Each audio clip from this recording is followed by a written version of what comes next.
quisiera, para empezar, ¿vale? Vamos a imaginar, sabéis que a mí me gusta mucho que nos imaginemos aquí todos juntos, que el mensaje seamos todos parte de él, ¿vale? No me gustan los monólogos, me gusta que seamos todos parte del mismo y quiero que te imagines por un momento, voy a estar un poco quieto porque luego salen las fotos difuminadas.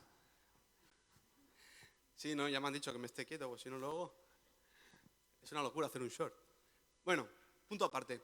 Quiero que por un momento te imagines que son las elecciones de España, ¿vale? Son las elecciones nacionales, hay diferentes candidatos y en esta ocasión, pues, a diferencia de lo que hay, se presenta un candidato bueno, un candidato que nos representa, un candidato intachable, sin ningún caso de corrupción a sus espaldas y se dan las elecciones, la gente va a votar y gana por mayoría absoluta. Y es que cuando empieza a gobernar todavía es mejor de lo que la gente esperaba. Controla la inflación, baja los alquileres, ¿cuántos dicen amén? Aumenta el trabajo, sube los salarios. Amén, mira, amén, yo el primero. Y encima es cristiano. O sea, es pro vida. Encima, Bukele, es que estábamos hablando de Bukele. Acaba con la ocupación, con la delincuencia y hace de este país uno de los top mundiales. O sea, ¿a quién no le gustaría tener un gobernador así? Amén, ¿no? Pues sí quiero hablarte de un rey que sale en la Biblia y no es David, no es Salomón, un rey que era prácticamente así, que a pesar de su inexperiencia, pues llevó a un reino que estaba prácticamente en el caos, lo llevó a la prosperidad, a ser top, a que las naciones de alrededor lo respetaran, que ejerciera influencia y poderío y autoridad sobre toda aquella zona donde estaba. Quiero hablarte en el día de hoy de Uzías. ¿Has escuchado Uzías? También conocido como Azarías. Así que quisiera que me acompañaras a Segunda de Crónicas, capítulo 26. Y vamos a empezar la lectura en el versículo 3, ¿vale? Si lo tenemos, me regalas un fuerte amén. Amén. Pues leemos la palabra en nombre del Padre, del Hijo y del Espíritu Santo. Dice la palabra de Dios. De 16 años era Uzías cuando comenzó a reinar y 52 años reinó en Jerusalén. El nombre de su madre fue Jecolías de Jerusalén e hizo lo recto ante los ojos de Jehová, conforme a todas las cosas que habían hecho Amasías su padre, y persistió en buscar a Dios en los días de Zacarías, entendiendo en visiones de Dios. Y en estos días que buscó a Jehová, él le prosperó.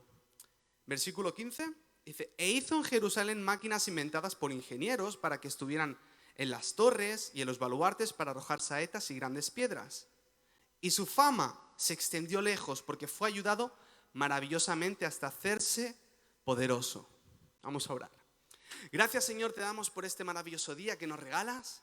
Gracias por estar a nuestro lado. Gracias por el momento que hemos tenido en el momento de la alabanza, de la adoración, de poder disfrutar de tu presencia, poder tocar el cielo prácticamente y por estar aquí con nosotros. Síguete manifestando con poder y haz tu obra con total libertad y soberanía, porque esto te pertenece solo a ti. Llévate toda la gloria en el nombre de Jesús. Amén. El título del mensaje es La lepra del orgullo. Miedo me da la imagen que van a hacer. No sé si la han hecho. Espero que no pongan a un leproso ahí. Bueno, bien. Digo, como pongan aquí un leproso, se nos van a quitar las ganas de comer. Pues, como acabamos de ver, tenemos a un jovencito rey de 16 años. Ahora mismo juegan al Fortnite en esa edad, pues en ese tiempo, pues eran reyes. Y nos encontramos un rey inexperto, pero que tiene la bendición de tener a Zacarías, que era el sacerdote, que era como su mentor, su asesor, quien desde pequeño le había enseñado. Pero es que, si nos vamos unos años atrás, la historia de Judá nos muestra un escenario un poco caótico, ¿vale? Porque dice, mira, 16 años, qué guay, empieza a gobernar y va todo bien. Pero ¿cómo se encontró Uzías el reino? La gente dice que la Biblia es aburrida. Pero cuando te cuente esto me va a decir si es aburrido o no, si parece un argumento de Netflix. El abuelo de este hombre, del rey Uzías, para empezar, se lo cargaron. Era Azarías. Hicieron un complot y su misma gente se lo cargó. Dices, bueno, eso puede pasar, ¿no? De vez en cuando pasa, ¿no? En los reinos, las envidias, los celos, el querer poder, el querer el trono. Pero es que a su padre no le fue mucho mejor. Su padre, Amasías, dice la Biblia que empieza más o menos bien, con 25 años de edad, empieza jovencito también en el reinado. Y empieza bien, las cosas, pues empieza a hacer buenas gestiones, empieza a servir al Señor de aquella manera, pero tiene una gran victoria contra los edomitas. Y su corazón se empieza a llenar de orgullo. Hasta tal punto que desafía al rey de Israel, porque en ese entonces ya Israel y Judá se habían separado. Lo desafía a una guerra. Y el rey Joás, que era el rey de Israel en aquel entonces, le dice, pero ¿para qué quieres abrir una guerra? O sea, vamos a ser claros, quieres desafiarme porque acabas de vencer a los edomitas, estás con el ego por las nubes y por esa misma razón me quieres desafiar. Es que no tiene sentido la guerra que quieres abrir entre nosotros. Aún ya así, Amasías, terco como una mula, quiere la guerra. ¿El resultado cuál es? Acaba con Judá destruida. Acaba perdiendo la guerra, acaba con el muro de Jerusalén, 180 metros del muro de Jerusalén destrozado, el templo saqueado, se llevaron un montón de rehenes secuestrados contra su voluntad para utilizarlos como esclavos y encima el palacio real también se quedó sin sus tesoros. Le robaron el oro, la plata, todos los metales preciosos, su dinero, todo. Y todo por la terquedad y el orgullo de un rey. O sea, imagínate, en este contexto, en este escenario, aparece el reinado de Uzías, con 16 añitos. ¿Lo tenía fácil o no lo tenía fácil? Tú imagínate, la gente de alrededor tendría esa espinita de, a ver qué nos espera ahora. A ver qué nos espera ahora con este nuevo rey. Mira a su padre, mira a su abuelo. Malos como nadie. Sin embargo, vemos que él quiso romper esa tendencia, romper esos patrones. Y en principio tiene a Zacarías que lo instruye y dice la palabra de Dios que le va bien porque busca al Señor. Y la palabra de Dios nos dice en el versículo 15 que mientras que buscaba al Señor, ¿qué pasa? Que Dios lo prosperó. Otras versiones como la Nueva Traducción Viviente dices, mientras el rey buscó la dirección del Señor, Dios le dio éxito. Se dejó enseñar, se dejó aconsejar. En un principio tenía un corazón humilde, enseñable, que aceptaba la crítica, aceptaba el consejo, aceptaba que lo pudieran asesorar. ¿Está bien dicho? ¿Sí? ¿Sí? Vale. Sin embargo, todo cambió. Y dice la palabra, te lo he querido poner aquí para no hacértelo más largo, pero que fue un gran rey. Rompió en un primer momento todo lo que sus padres y su abuelo habían hecho mal. Mira, para empezar, luchó contra los filisteos y se apropió de las dos ciudades más importantes que estos tenían y las hizo suyas, Gat y Asdod. Los amonitas, por temor a ser conquistados, le pagaban impuestos. Venció a los árabes de Gur Baal y a los meunitas. Abrió muchos pozos en el desierto. Invirtió en agricultura, que en aquel entonces era la principal fuente de riqueza de aquella época. Invirtió en infraestructuras, reconstruyó y reparó los daños de la muralla de Jerusalén, incluso la hizo más fuerte poniéndole torres de vigilancia. Organizó un ejército completamente armado y equipado de más de 307.500 soldados, casi nada. Contrató a los mejores ingenieros de la época para que diseñaran las armas y la tecnología bélica más avanzada de su época. Era como el Mossad, ¿sabes? Como la CIA, como Estados Unidos.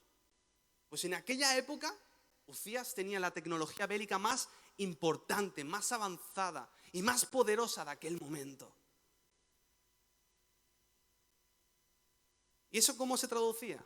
En abundancia económica.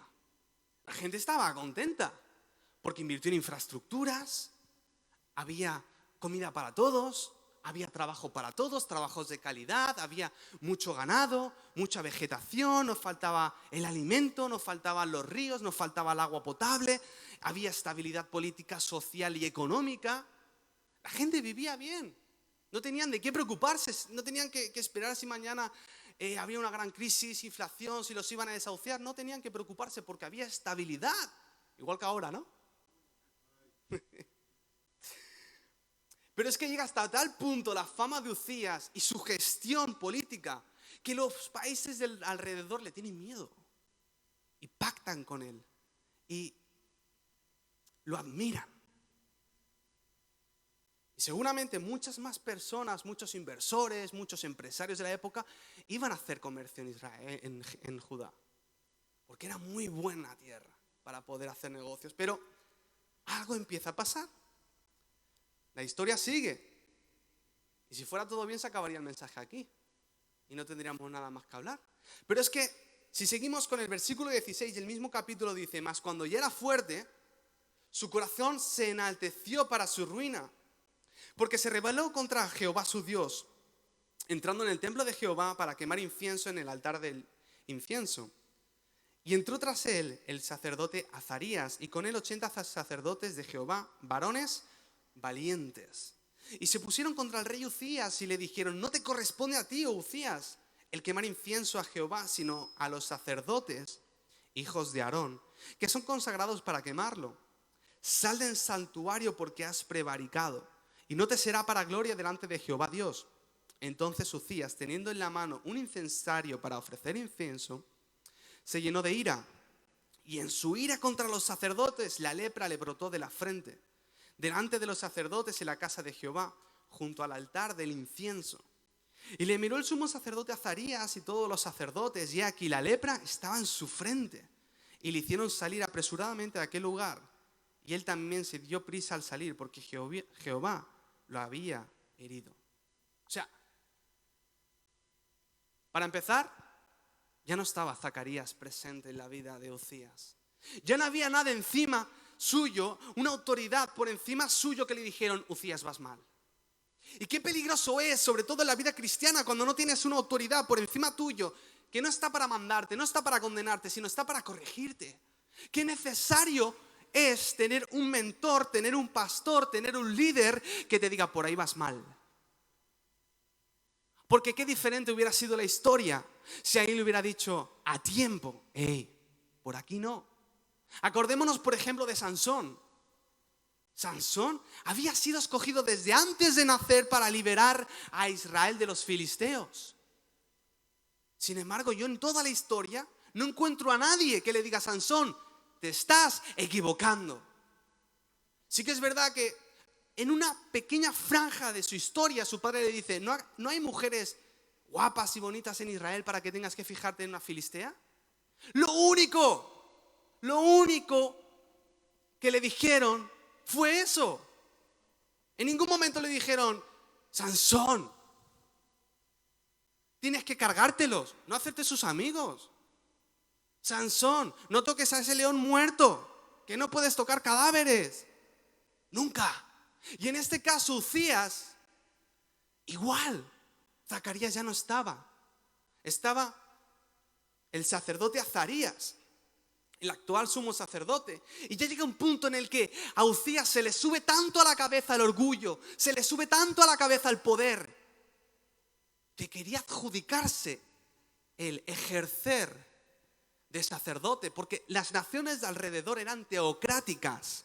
¿Qué significa? Que el rey, el gobernador de la nación, era rey políticamente hablando, pero al mismo tiempo era intermediario entre las divinidades paganas y la sociedad. Podemos ver, por ejemplo, la cultura egipcia. El faraón era tomado como una especie también de semidios, semidivinidad que actuaba como intermediario. Y Uzías quería adjudicarse esa misma autoridad, porque parecía ser que el ser rey ya no era suficiente para él, después de todo lo que había conseguido. Y llega un momento en el que él quiere ejercer funciones sacerdotales sin ser de la tribu de Aarón, porque eso solo podían hacer de la tribu de Leví, solo podían hacerlo los descendientes de Aarón. Y se pone a ministrar en el templo cuando él no podía hacer eso. Entonces de repente entra Azarías, el sumo sacerdote, parece ser, con 80 sacerdotes más y le dicen: Uzías, ¿qué haces? ¿Qué haces, Uzías? ¡Sal de aquí ahora mismo! Y Uzías que dijo: no, lo siento, mira, sí, tienes razón, me he equivocado. No. Uzías en ese mismo momento se enfada. Es que encima el sinvergüenza se enfada. Es que hay que ser descarado. Es para decirle a Uzías: a ver, piensa un poquito, piensa en tu padre cómo acabó, piensa en tu abuelo cómo acabó, piensa el daño que provocó su orgullo y su terquedad a toda la nación, y tú encima tienes la cara, la desfachatez y la poca vergüenza de encima cometer los mismos errores. Uzías, que iba bien, por favor. Pero Uzías se enfada, no se va, no se arrepiente. Por lo que de repente, en su frente, no me miréis la frente, ¿vale? Que me veo ahí todo en blanco. De repente en su frente empiezan a salir como una especie de manchas, heridas. Y claro, los sacerdotes eran especialistas, eran los dermatólogos de la época. Porque la ley mosaica establecía que cuando alguien tenía la lepra, el sacerdote tenía que verificar que era lepra, se tenían que aislar. O sea, lo del COVID y el confinamiento no es nada nuevo, eso se lo inventó Dios, para que lo sepas. Y una vez que se creía que estaba sano, tenía que ir otra vez presentarse en el sacerdote, y el sacerdote tenía que verificar que esa persona estaba sana. Entonces, los sacerdotes sabían que era la lepra.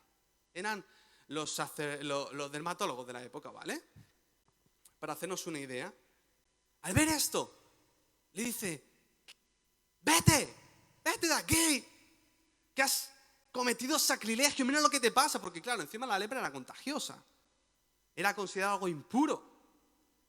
Uzías se va corriendo. Y de aquí podemos sacar diferentes lecciones. Lo que me llama la atención primeramente es que ¿dónde empezó la lepra? En la frente, en la mente, en la cabeza. De la misma manera, el orgullo empieza aquí, en la mente. Lo segundo que me llama la atención es que los primeros en darse cuenta no es el mismo Uzías, porque yo me imagino que eso dolería, que empezaría a sentir un escozor en la frente, un picor, algo, ¿no? No sé, no he tenido lepra, pero me imagino que tiene que ser así, ¿no? Como cuando te pica un mosquito. Pues peor, ¿no? ¿Verdad que te das cuenta? Pero quienes se dieron cuenta fueron la gente que estaba a su alrededor. Y yo pienso, el orgullo a veces es así. Una vez escuché, el orgullo es como el mal aliento. Uno no sabe que lo tiene, pero los demás sí. Sobre todo si has comido alioli. ¿Cómo lo sabéis? ¿Lo corréis? Pero es así. Los demás fueron los que se dieron cuenta. Y es que el orgullo es tan sutil para el que lo sufre, para el que lo comete. Es tan sutil que es difícil darse cuenta que uno está siendo orgulloso. A menos que alguien te lo diga. Por eso, si un día me ves orgulloso, me pegas una colleja, ¿vale? Te doy permiso. Amén. Pero con cariño, ¿vale? Amén. Pero es que al mismo tiempo se repite un patrón, ¿vale? Porque no hay nada peor que la idolatría que el culto hacia uno mismo, lo cual se llama egolatría. Te lo repito, ¿vale? No hay nada peor que la idolatría que el culto hacia uno mismo, lo cual se llama egolatría. El abuelo, Joás, que antes dije que era Azarías, pero no, el abuelo se llamaba Joás. Segunda de Reyes 12:3, no hace falta que lo busques, en la Nueva Traducción Viviente dice: pero aún así no destruyó los santuarios paganos y la gente seguía ofreciendo sacrificios y quemando incienso allí. Si vamos a Segunda de Reyes 14:4, vemos que Amasías, el padre, de la misma forma dice la Biblia, no destruyó los santuarios paganos y la gente siguió ofreciendo sacrificios y quemando incienso allí. Y el nieto y actual rey Uzías, en Segunda de Reyes 15:4, dice: sin embargo, no destruyó los santuarios paganos y la gente siguió ofreciendo sacrificios y quemando incienso allí. Pero como he dicho, la peor idolatría es la que se comete hacia uno mismo, la egolatría. Y estos 3 reyes seguían un mismo patrón. Los 3 reyes no destruyeron los altares paganos. Podemos ver la diferencia con Josías y Ezequías, que lo primero que hicieron fue destruir estos altares. Sin embargo, ellos lo dejaron ahí. Y es que el orgullo se queda ahí como que no quiere la cosa. En silencio, latente, cuando de repente se empieza a manifestar en el corazón, en la mente y en los actos. Y es cuando empieza a hacer estragos. Y yo pregunto, ¿y no nos pasa lo mismo en las redes sociales? Más likes, más seguidores. Pero aquí no pasa, ¿no? ¿No nos pasa lo mismo en el trabajo? Queriendo destacar por encima de los demás compañeros, que nos vea el jefe, lo bien que trabajamos, para que nos suba a supervisores. ¿No nos pasa? ¿No nos pasa en los matrimonios? Venga, por favor. Todos callados. No, a mí no, a mi esposa. A mí me pasa. ¿Cuántas peleas he tenido? Mi esposa la pondrá amén. Pero por querer tener la razón. ¿Sí o no? No, pero es que estás equivocada, ¿no? Es que y al final por querer tener la razón acabas en una pelea que dices, ¿pero en serio? Me he buscado esta bronca por esto y al final no tienes razón. Pero es triste. Y peor aún, ¿no nos pasa en la iglesia cuando consideramos que somos los únicos que servimos? ¿Cuando creemos que somos los que más oramos? ¿Cuando creemos que tenemos más conocimiento bíblico que otros?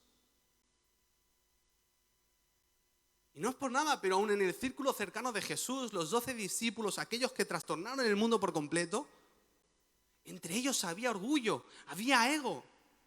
Solo hay que recordarnos de el caso de cuando va la madre de Juan y de Jacobo y se presenta a Jesús y le dice, Jesús, haz que mis hijos ocupen los primeros puestos. O acuérdate cuando Pedro desprecia al resto del grupo. Dice, no, yo te seguiré porque estos te van a negar, yo no. Si en el mismo círculo íntimo de Jesús, los 12 apóstoles, aquellos que se convertirían en las herramientas de Dios y del Espíritu Santo para transformar el mundo entero, si dentro de ellos había ego, había orgullo, ¿cuánto más en nuestros corazones? Nadie está exento, nadie está libre de caer en el orgullo. Nadie. Alguno ya está preparando su mano para cuando baje. Pero vamos a ver cuáles son las consecuencias que nos trae el orgullo. Primero, te separa de Dios. Santiago 4:6 dice, Dios resiste a los soberbios y da gracia a los humildes.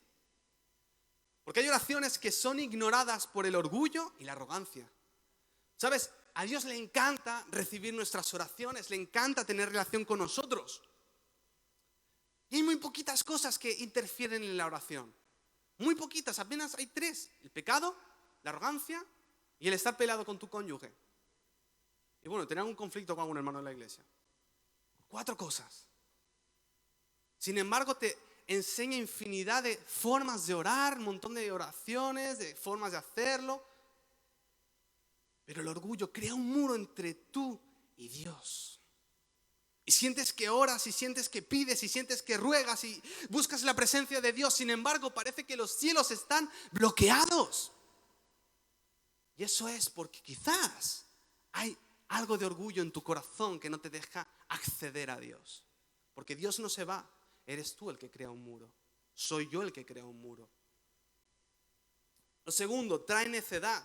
Proverbios 13:2, nueva traducción viviente, dice, el orgullo lleva a la deshonra, pero la humildad viene en la sabiduría. O sea, la sabiduría es saber aplicar correctamente el consejo de Dios. Esa sería la definición de sabiduría. Y necesitamos ser sabios para ser buenos padres, buenos hijos, buenos esposos, buenos trabajadores, buenos hermanos. Hay que ser sabios. ¿O tú quieres un hijo tonto? No. ¿A quién le gustaría tener, yo qué sé, un hermano que sea necio, que actúe mal? A nadie. Por eso Dios quiere que vivamos con sabiduría, pero la sabiduría viene con la humildad. Tercero, el orgullo destroza el propósito y los planes de Dios para tu vida. Es más, trae fracaso y ruina. Proverbios 16-18 dice: el orgullo va delante de la destrucción y la arrogancia antes de la caída. Yo me quedo pensando, imaginando porque soy así, ¿cómo hubiera sido la vida de Uzías si en el momento en el que el sacerdote Azarías lo confronta junto con los 80 sacerdotes, hubiera respondido como David cuando lo confronta Natán? Cuando lo confronta Natán, al rey David, se rasgó las vestiduras y gritó al cielo, incluso escribió un salmo donde abre su corazón de par en par, todo desgarrado, confiesa su pecado y confía en la gracia de Dios y se arrepiente públicamente de su pecado.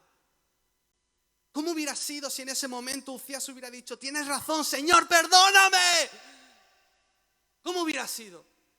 La historia hubiera sido otra, porque se hubiera escrito una historia en la que se hablaría del rey Uzías como el rey joven que, teniéndolo todo en contra, siguió a Dios, buscó a Dios, trajo prosperidad, trajo abundancia, llevó la palabra de Dios a todas las naciones, hizo lo que ningún rey había hecho hasta el momento, rompió el ciclo de perdición, de arrogancia y de destrucción de su padre, de su abuelo. Hubiera sido el rey que marcó un antes y un después. Sin embargo, en el ataúd de Uzías se podía leer: Uzías, el rey leproso. Qué triste hubiera sido. Qué diferente hubiera sido aquella historia. Porque estoy más que seguro que si en ese momento Uzías se hubiera arrepentido, hubiera reconocido su error, hubiera tenido una actitud diferente, primero, no hubiera habido lepra. Y la Biblia me enseña que cuando tú vas hacia Dios con un corazón contrito y humillado, reconociendo tu falta y tu error delante del Señor, Dios te perdona. La historia hubiera sido otra. Tenía aquella última oportunidad para arrepentirse, pero no quiso. Quiso seguir terco en su orgullo, en su vanidad, en su poder, en su influencia, creyéndose por encima aún de los sacerdotes y aún por la ley de Dios escrita en la palabra. Y el resultado fue el que fue. Por eso el orgullo destroza el propósito que Dios ha diseñado exclusivamente para ti. Porque cuántos hombres y mujeres de Dios hemos visto a lo largo de estos años con grandes trayectorias, grandes avivamientos que habían sido utilizados por el Señor para predicar, para evangelizar, para cantar, para hacer obra social. Y por descuidar su corazón, descuidar tener una actitud humilde, lo perdieron todo, todo, cayendo en la miseria, en la humillación, en el quebranto, pudiendo haber acabado la carrera exitosamente, como dijo Pablo. Entonces, ¿qué hacemos? ¿Nos quedamos con esto? ¿Nos quedamos sabiendo que no hay que ser orgullosos y nos vamos para casa?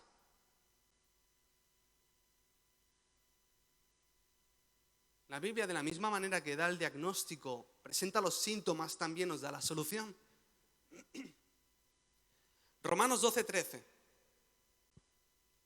Lo primero que nos dice la Biblia es que seamos realistas. Dice la palabra: basado en el privilegio y la autoridad que Dios me ha dado, está hablando Pablo, alguien con autoridad de verdad, le advierto a cada uno de ustedes lo siguiente: ninguno se crea mejor de lo que realmente es. Sean realistas al evaluarse ustedes mismos. Hágalo según la medida de fe que Dios les haya dado. ¿Quieres ser realista, Efraín? ¿Siervo? Inútil soy. Ya está. Siervo inútil soy. Pero es que, ¿sabes qué pasa? Que hay gente que es un poco más extremista, que tú le dices: no seas orgulloso, y se va al otro lado. Ay, no sirvo para nada. Ay, soy un desastre. Ay, Dios, ¿por qué me creaste? Como Elías cuando se pone a llorar. Aquí te está diciendo la Biblia que tampoco llegues a esto, que sea realista. Sí, somos un desastre, somos humanos, somos imperfectos, somos vasijas de barro, pero con un gran tesoro en nuestro interior, dice la palabra de Dios. ¿Nos equivocamos constantemente? Sí. pero somos comprados a precio de sangre. Tú y yo tenemos valor. Aunque no lo merecemos, tenemos valor.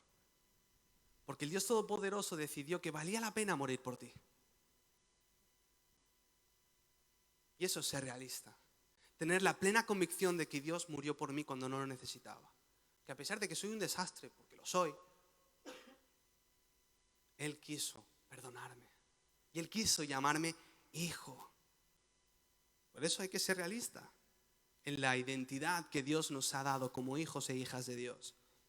Y segundo, considerar a los demás como superiores. Filipenses 2:3 dice: no hagáis nada por contienda o por vanagloria, antes bien con humildad, estimando a cada uno de los demás como superiores a Él mismo. Esto lo que nos quiere decir es que consideremos los dones, la sabiduría, las capacidades que Dios ha puesto en las personas de alrededor como un regalo. Es como un regalo. Qué guay es poder, yo qué sé, cuando yo que soy padre novato, poder preguntarle al Efraín, al Manuel, o padres que ya tienen tiempo y decirle: hey, ¿qué hago para corregir a mi hijo? ¿Qué hago? Chancla, cinturón, ¿qué va bien? El router, ya lo sabes. Qué bueno es poder pedirle al pastor o a un predicador más veterano como el hermano Leonel, el Daniel, y decir: hey, ¿qué tengo mal en mi predicación? ¿Qué puedo mejorar? Y que con autoridad me puedan decir: Isaac, pues, esto te lo ahorras. Lo de la colleja te lo hubieras ahorrado. Algunos dicen que, algunos veo ahí: no, eso está bien. Qué bueno es poder contar con los dones de servicio de los ujieres, del servicio de las hermanas que limpian la iglesia. Qué bueno es poder contar con los dones de los que están ministrando la alabanza. ¿Te das cuenta? No se trata de rivalizar, no se trata de que tú tienes que ser mejor que ellos, de que tú podrías hacerlo incluso mejor. No, se trata de disfrutar de los dones que Dios ha puesto alrededor de las personas que tienes. A eso se refiere la palabra cuando dice que tomes a los demás como superiores a ti mismo, en reconocer lo que Dios ha puesto en ellos. No en vivir en plan, en el suelo: oh, sí, usted, licenciado, no sé. No, Dios no te pide eso, te pide que vivas reconociendo, disfrutando, alegre, conviviendo. Y ya para acabar, el final del rey Uzías fue un desastre. Fue un desastre. Segunda de Crónicas 26-21 dice: así el rey Uzías fue leproso hasta el día de su muerte. Y habitó leproso en una casa apartada, por lo cual fue excluido de la casa de Jehová.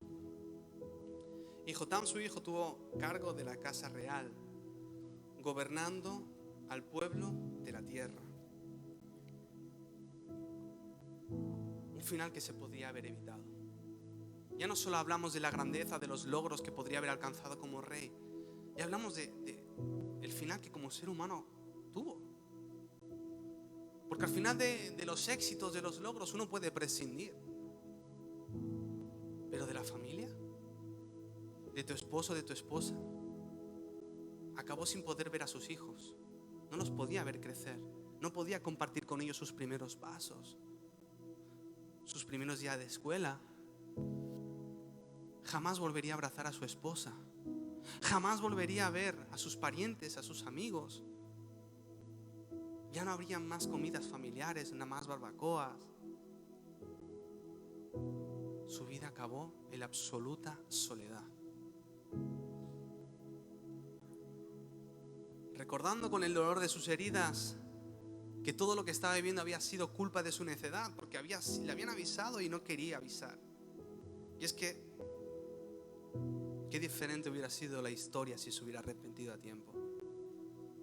Y yo creo que aquí nadie está con heridos en la frente, nadie está todavía, no estamos todavía en ese proceso, pero si estás aquí escuchando el mensaje, sí que estás en la oportunidad, en la escena en la que estamos en el templo y podemos decirle: perdón, Señor.